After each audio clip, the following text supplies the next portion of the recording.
Hello everyone. Today we'll be taking a closer look at operations management. A couple things I want to cover today with you guys is understanding the science of operation management, the responsibility of operation management, the benefits and of quality control, and analyzing supply chain management and logistics. Operation management is referred to as the administration of business practices that creates top level efficiency within a company. Now, the main goal is to attain profit maximization. What that means is that it's taking material and labor and converting it into goods and services that will meet or exceed the expectation of the client. Now, this will require to utilize all resources such as staff, equipment, material, and technology. Now, op managers are to acquire, develop, and deliver goods to the clients, or you can say the end consumer. This is very important because with the operations, it is important to not only balance the cost as far as goods or supplies and labor, but making sure or to achieve the highest net operating profits with the final product. Let's talk about the responsibilities of ops management. They are to determine the size of the operation and project management methods.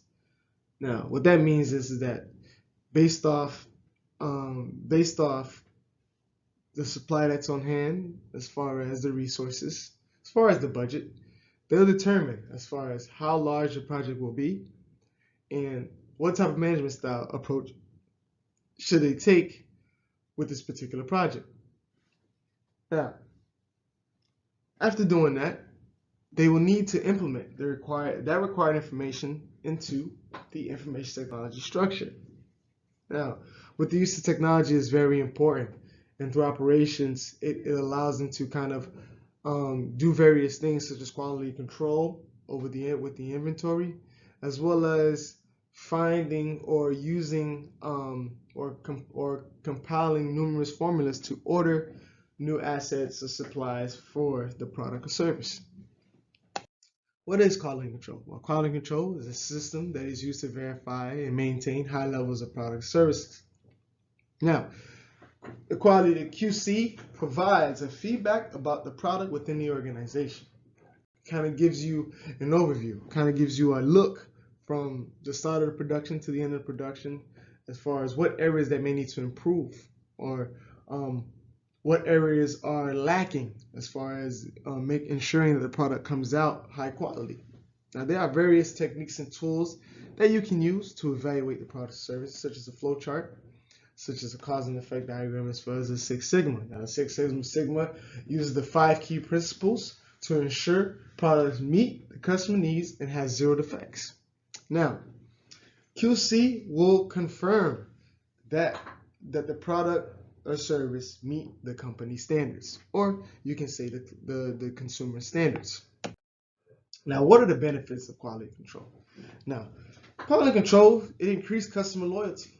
It will make sure no matter what changes or things that you would like to experiment with the product, the client will remain on board, will follow your lead, or will continue purchasing your product. Now, what that does is that open doors for new referrals, open doors for you to kind of get new consumers or entertain new target areas that you may have, based off of SWOT analysis that you may have thought that could have been a potential opportunity down the road.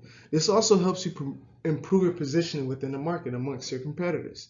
It lowers the amount of defects and improves safety. Okay.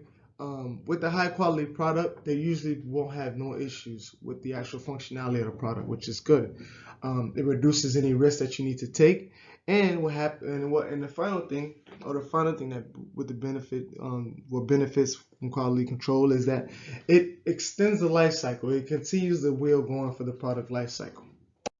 Now, one critical component when it comes to operation management is the supply chain management and logistics. Now, this is very important in relation when it comes to inventory. Now, supply chain